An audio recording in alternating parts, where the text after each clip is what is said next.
This audio presentation of Feeling is the Secret by Neville Goddard is brought to you by Audio Enlightenment and MetaphysicalPocketbooks.com. Chapter 1. Law and its Operation. The world and all within it is man's conditioned consciousness objectified. Consciousness is the cause as well as the substance of the entire world. So it is to consciousness that we must turn if we would discover the secret of creation. Knowledge of the law of consciousness and the method of operating this law will enable you to accomplish all you desire in life. Armed with a working knowledge of this law, you can build and maintain an ideal world. Consciousness is the one and only reality, not figuratively, but actually. This reality may, for the sake of clarity, be likened unto a stream which is divided into two parts, the consciousness and the subconscious. In order to intelligently operate the law of consciousness, it is necessary to understand the relationship between the conscious and the subconscious. The conscious is personal and selective. The subconscious is impersonal and non-selective. The conscious is the realm of effect. The subconscious is the realm of cause. These two aspects are the male and female divisions of consciousness. The conscious is male. The subconscious is female. The conscious generates ideas and impresses these ideas on the subconscious.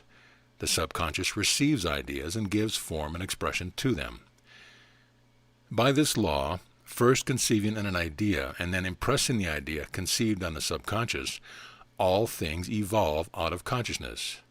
And without this sequence, there is not anything made that is made. The conscious impresses the subconscious, while the subconscious expresses all that is impressed upon it. The subconscious does not originate ideas, but accepts as true those which the conscious mind feels to be true, in a way known only to itself, objectifies the accepted ideas. Therefore, through his power to imagine and feel and his freedom to choose the idea he will entertain, man has control over creation. Control of the subconscious is accomplished through control of your ideas and feelings.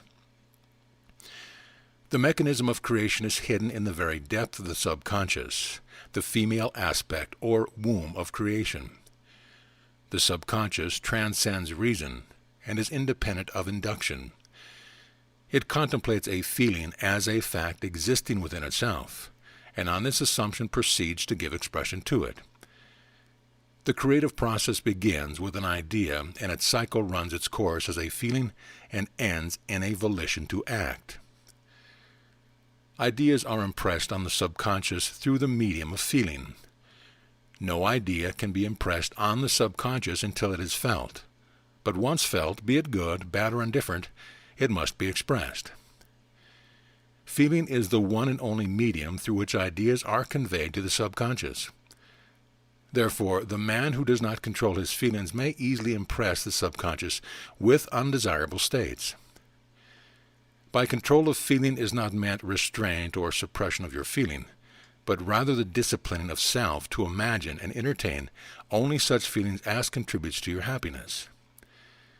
Control of your feeling is all important to a full and happy life. Never entertain an undesirable feeling, nor think sympathetically about wrong in any shape or form. Do not dwell on the imperfection of yourself or others. To do this so is to impress your subconscious with these limitations. What you do not want done unto you, do not feel that it is done unto you or another. This is the whole law of a full and happy life. Everything else is commentary. Every feeling makes a subconscious impression, and unless it is counteracted by a more powerful feeling of an opposite nature, must be expressed. The dominant of two feelings is the one expressed. I am healthy is a stronger feeling than I will be healthy. To feel I will be is to confess I am not. I am is stronger than I am not. What you feel you are always dominates what you feel you would like to be. Therefore, to be realized, the wish must be felt as a state that is rather than a state that is not. Sensation precedes manifestation and is the foundation upon which all manifestation rests. Be careful of your moods and feelings. for there is an unbroken connection between your feelings and your visible world. Your body is an emotional filter and bears the unmistakable marks of your prevalent emotions. Emotional disturbances, especially suppressed emotions, are the cause of all disease. To feel intensely about a wrong without voicing or expressing that feeling is the beginning of disease. Dis-ease in both body and environment. Do not entertain the feeling of regret or failure for frustration or detachment from your objective results in disease. Think feeling only of the state you desire to realize. Feeling is the reality of that state sought, and living and acting on a conviction is the way of all seeming miracles. All changes of expression are brought about through a change of feeling. A change of feeling is a change of destiny. All creation occurs in the domain of the subconscious. What you must acquire, then, is a reflective control of the operation of the subconscious, that is, control of your ideas and feelings. Chance or accident is not responsible for the things that happen to you, nor is predestined fate the author of your fortune or misfortune. Your subconscious impressions determine the conditions of your world. The subconscious is not selective. It is impersonal and no respecter of persons. The subconscious is not concerned with the truth or falsity of your feeling. It always accepts as true that which you feel to be true. Feeling is the assent of the subconsciousness to the truth of that which is declared to be true. Because of this quality of the subconscious, there is nothing impossible to man. Whatever the mind of man can conceive and feel as true, the subconscious can and must objectify. Your feelings create the pattern from which your world is fashioned, and a change of feeling is a change of pattern. The subconscious never fails to express that which has been impressed upon it. The moment it receives an impression, it begins to work out the ways of its expression. It accepts the feeling impressed upon it, your feeling, as a fact existing within itself, and immediately sets about to produce in the outer or objective world the exact likeness of that feeling. The subconscious never alters the accepted beliefs of man. It outpictures them to the last detail whether or not they are beneficial. To impress the subconscious with the desirable state, you must assume the feeling that would be yours had you already realized your wish. In defining your objective, you must be concerned only with the objective itself. The manner of expression or the difficulties involved are not to be considered by you.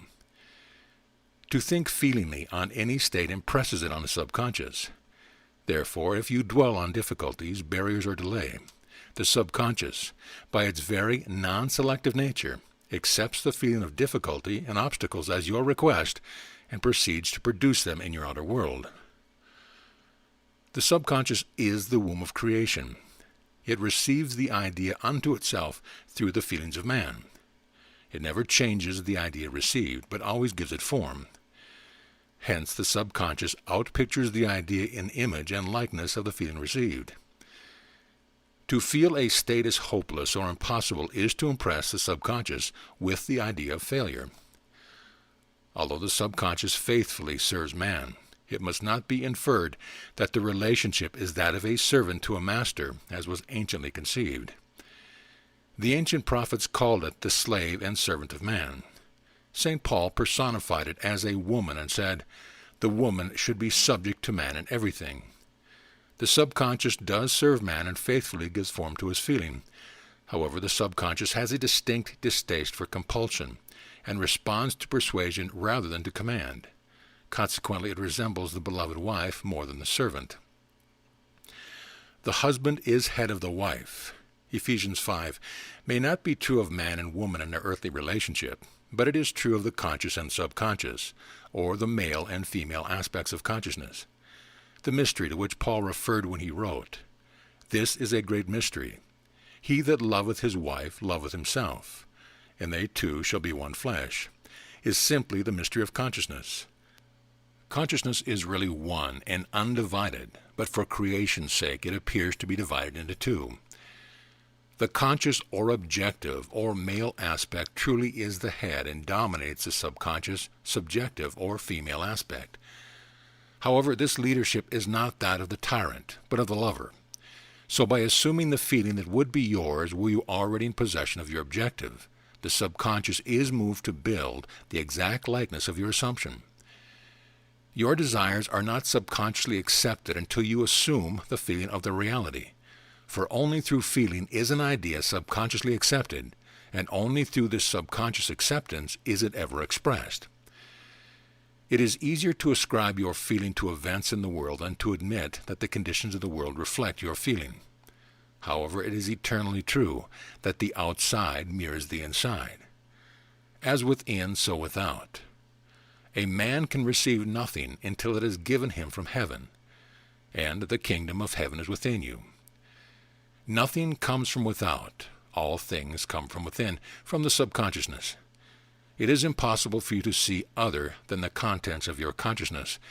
Your world in its every detail is your consciousness objectified. Objective states bear witness of subconscious impressions. A change of impression results in a change of expression. The subconscious accepts as true that which you feel is true, and because creation is the result of subconscious impressions, you, by your feeling, determine creation. You are already that which you want to be, and your refusal to believe this is the only reason you do not see it. To seek on the outside for that which you do not feel you are is to seek in vain, for we never find that which we want. We find only that which we are. In short, you express and have only that which you are conscious of being or possessing. To him that hath it is given. Denying the evidence of the senses and appropriating the feeling of the wish fulfilled is the way to the realization of your desire. Mastery of self-control of your thoughts and feelings is your highest achievement. However, until perfect self-control is attained, so that in spite of appearance, you feel all that you want to feel, you sleep in prayer to aid you in realizing your desired states. These are the two gateways into the subconscious. Chapter 2. Sleep. Sleep, the life that occupies 1/3 of our stay on earth, is the natural door into the subconscious. So it is with sleep that we are now concerned. The conscious 2/3 of our life on earth is measured by the degree of attention we give sleep. Our understanding of and delight in what sleep has to bestow will cause us, night after night, to set out for it as though we were keeping an appointment with a lover. In a dream, in a vision of the night, when deep sleep falleth upon men, in slumbering upon the bed, then he openeth the ears of men and sealeth their instructions. Job 33. It is in sleep and in prayer, a state akin to sleep, that man enters the subconscious to make his impressions and receive his instructions. In these states, the conscious and subconscious are creatively joined. The male and female become one flesh. Sleep is the time when the male or conscious mind turns from the world of sense to seek its lover or subconscious self. The subconscious, unlike the woman of the world who marries her husband to change him, has no desire to change the conscious, waking state, but loves it as it is and faithfully reproduces its likeness in the outer world of form. The conditions and events of your life are your children formed from the molds of your subconscious impressions in sleep. They are made in the image and likeness of your innermost feelings, that they may reveal you to yourself. As in heaven, so on earth. As in the subconscious, so on earth. Whatever you have in consciousness as you go to sleep is the measure of your expression in the waking 2/3 of your life on earth. Nothing stops you from realizing your objective save your failure to feel that you are already that which you wish to be, or that you are already in possession of the thing sought. Your subconscious gives form to your desires only when you feel your wish fulfilled. The unconsciousness of sleep is the normal state of the subconscious, because all things come from within yourself, and your conception of yourself determines that which comes. You should always feel the wish fulfilled before you drop off to sleep. You never draw out of the deep of yourself that which you want. You always draw that which you are, and you are that which you feel yourself to be, as well as that which you feel is true of others. To be realized, then, the wish must be resolved into the feeling of being, or having, or witnessing the state sought. This is accomplished by assuming the feeling of the wish fulfilled. The feeling which comes in response to the question, how would I feel were my wish realized, is the feeling which should monopolize and immobilize your attention as you relax into sleep. You must be in the consciousness of being or having that which you want to be or to have before you drop off to sleep. Once asleep, man has no freedom of choice. His entire slumber is dominated by his last waking concept of self. It follows, therefore, that he should always assume the feeling of accomplishment and satisfaction before he retires in sleep. Come before me with singing and thanksgiving. Enter into his gates with thanksgiving and into his courts with praise. Your mood prior to sleep defines your state of consciousness as you enter into the presence of your everlasting lover, the subconscious. She sees you exactly as you feel yourself to be. If, as you prepare for sleep, you assume and maintain the consciousness of success by feeling, I am successful, you must be successful. Lie flat on your back with your head on a level with your body. Feel as you would were you in possession of your wish and quietly relax into unconsciousness. He that keepeth Israel shall neither slumber nor sleep. Nevertheless, he giveth his beloved sleep. The subconscious never sleeps. Sleep is the door through which the conscious, waking mind passes to be creatively joined to the subconscious. Sleep conceals the creative act, while the objective world reveals it. In sleep, man impresses the subconscious with his conception of himself. What more beautiful description of this romance of the conscious and subconscious is there than that told in the Song of Solomon? By night on my bed I sought him whom my soul loveth. I found him whom my soul loveth. I held him, and I not let him go, until I had brought him into my mother's house, and into the chamber of her that conceived me. Preparing to sleep, you feel yourself into the state of the answered wish, and then relax into unconsciousness. Your realized wish is he whom you seek. By night, on your bed, you seek the feeling of the wish fulfilled, that you may take it with you into the chamber of her that conceived you, into sleep, or the subconscious which gave you form, that this wish also may be given expression. This is the way to discover and conduct your wishes into the subconscious. Feel yourself in the state of the realized wish and quietly drop off to sleep. Night after night, you should assume the feeling of being, having, and witnessing that which you seek to be, possess, and see manifested. Never go to sleep feeling discouraged or dissatisfied. Never sleep in the consciousness of failure. Your subconscious, whose natural state is sleep, sees you as you believe yourself to be, and whether it be good, bad, or indifferent, the subconscious will faithfully embody your belief. As you feel so, do you impress her, and she, the perfect lover, gives form to these impressions and outpictures them as the children of her beloved. Thou art all fair, my love. There is no spot in thee, is the attitude of mind to adopt before dropping off to sleep. Disregard appearances and feel that things are as you wish them to be, for he calleth things that are not seen as though they were, and the unseen becomes seen. To assume the feeling of satisfaction is to call conditions into beings which will mirror satisfaction. Signs follow, they do not precede. Proof that you are will follow the consciousness that you are. It will not precede it.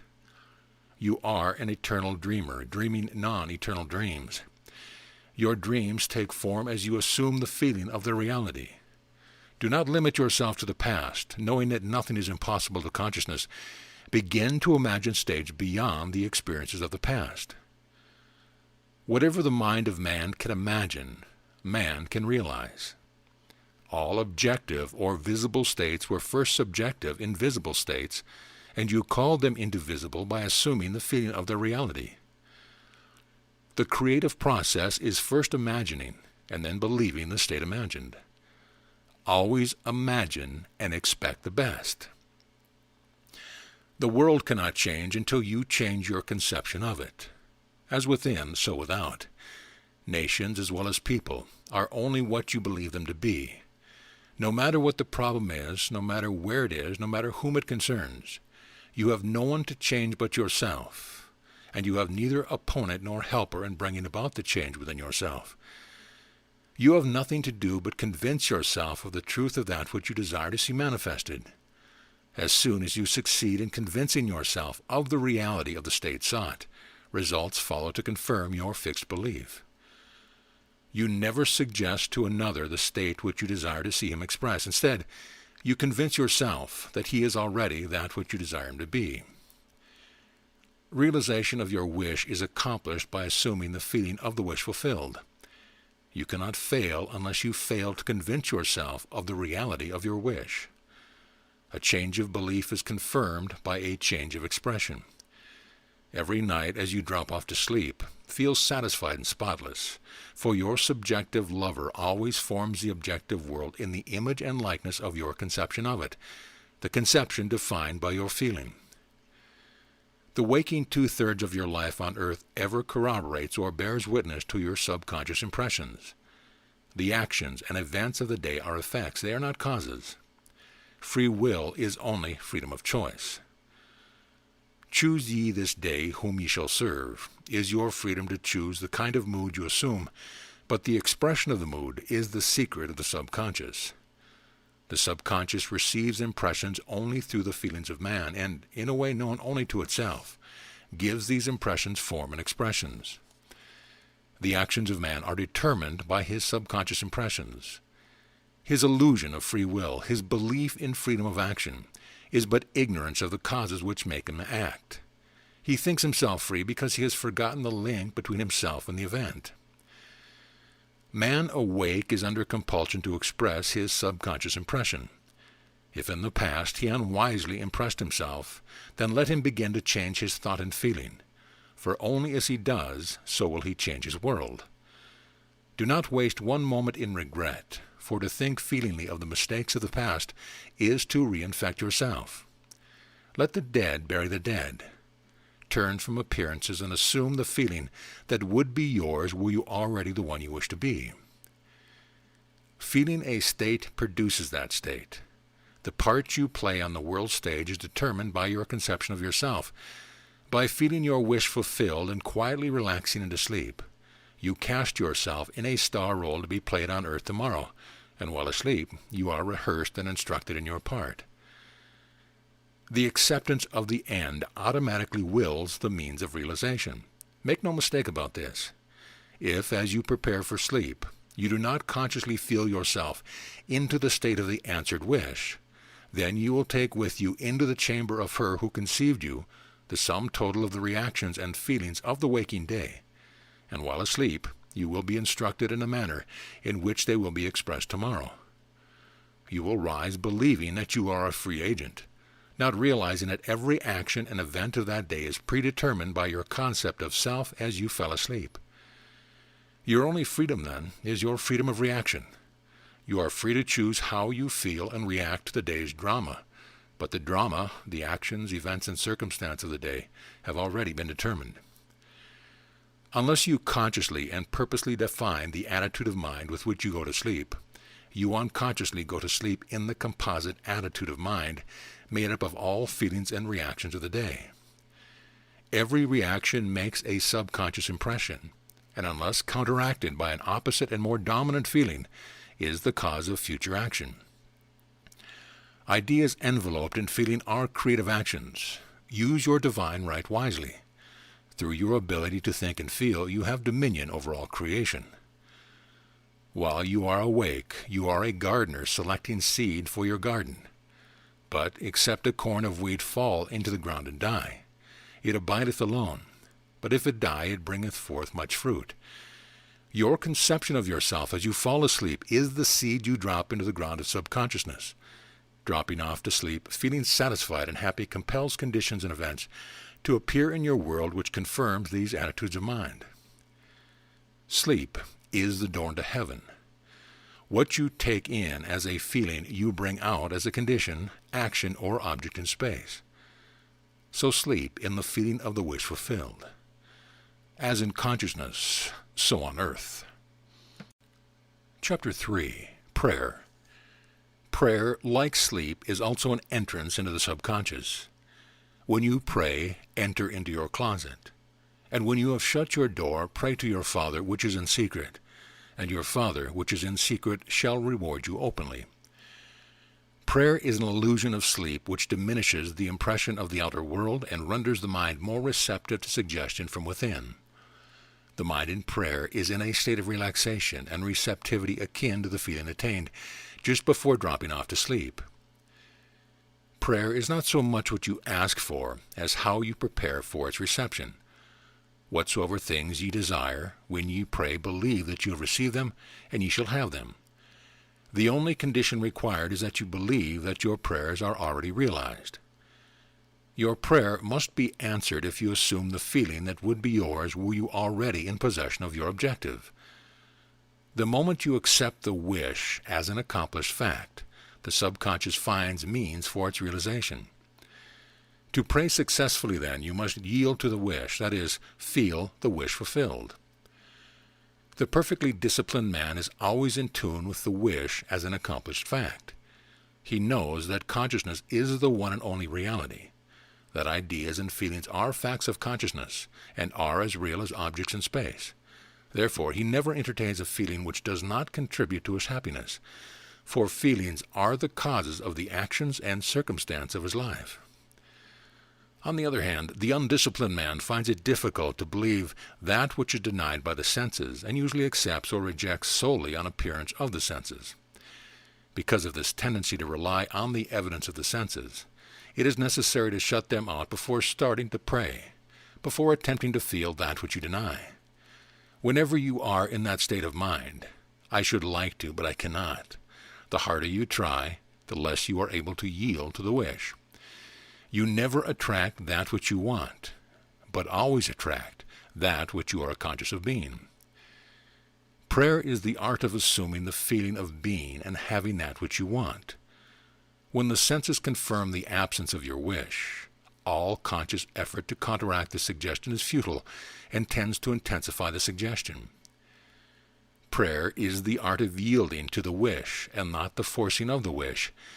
Whenever your feeling is in conflict with your wish, feeling will be the victor. The dominant feeling invariably expresses itself. Prayer must be without effort. In attempting to fix an attitude of mind which is denied by the senses, effort is fatal. To yield successfully to the wish as an accomplished fact, you must create a passive state, a kind of reverie or meditative reflection similar to the feeling which precedes sleep. In such a relaxed state, the mind is turned from the objective world and easily senses the reality of the subjective state.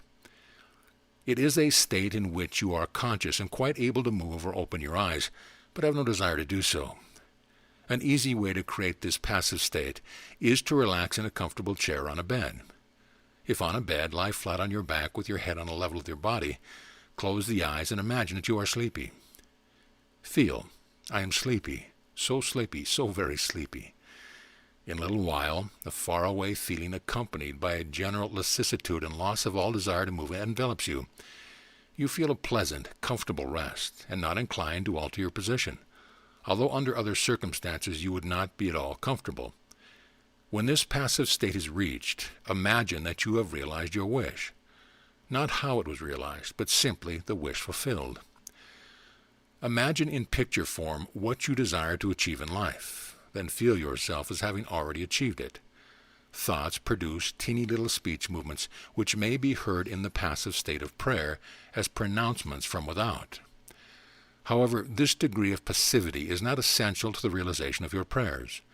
All that is necessary is to create a passive state and feel the wish fulfilled. All you can possibly need or desire is already yours. You need no helper to give it to you. It is yours now.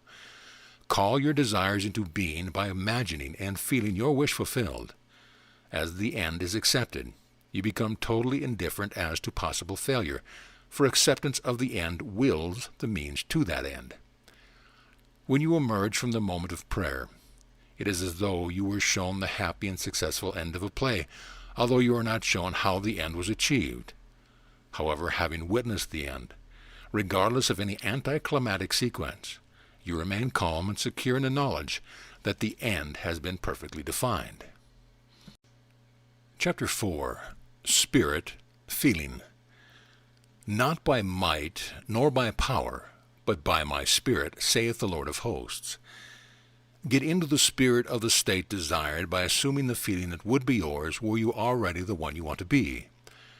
As you capture the feeling of that state sought, you are relieved of all efforts to make it so, for it is already so. There is a definite feeling associated with every idea in the mind of man. Capture the feeling associated with your realized wish by assuming the feeling that would be yours were you already in possession of the thing you desire, and your wish will objectify itself. Faith is feeling. According to your faith or feeling, be it unto you. You never attract that which you want, but always that which you are. As a man is, so does he see. To him that hath it shall be given, and to him that hath not it shall be taken away. That which you feel yourself to be you are, and you are given that which you are. So assume the feeling that would be yours were you already in possession of your wish, and your wish must be realized. So God created man in his own image. In the image of God created he him. Let this mind be in you, which was also in Christ Jesus, who being in the form of God, thought it not robbery to be equal with God. You are that which you believe yourself to be. Instead of believing in God or in Jesus, believe you are God or you are Jesus. He that believeth on me, the works that I do shall he do also, should be, he that believes as I believe the works that I do shall he do also. Jesus found it not strange to do the works of God because he believed himself to be God. I and my Father are one. It is natural to do the works of the one you believe yourself to be. So live in the feeling of being the one you want to be, and that you shall be. When a man believes in the value of the advice given him and applies it, he establishes within himself the reality of success. So ends Feeling is the Secret.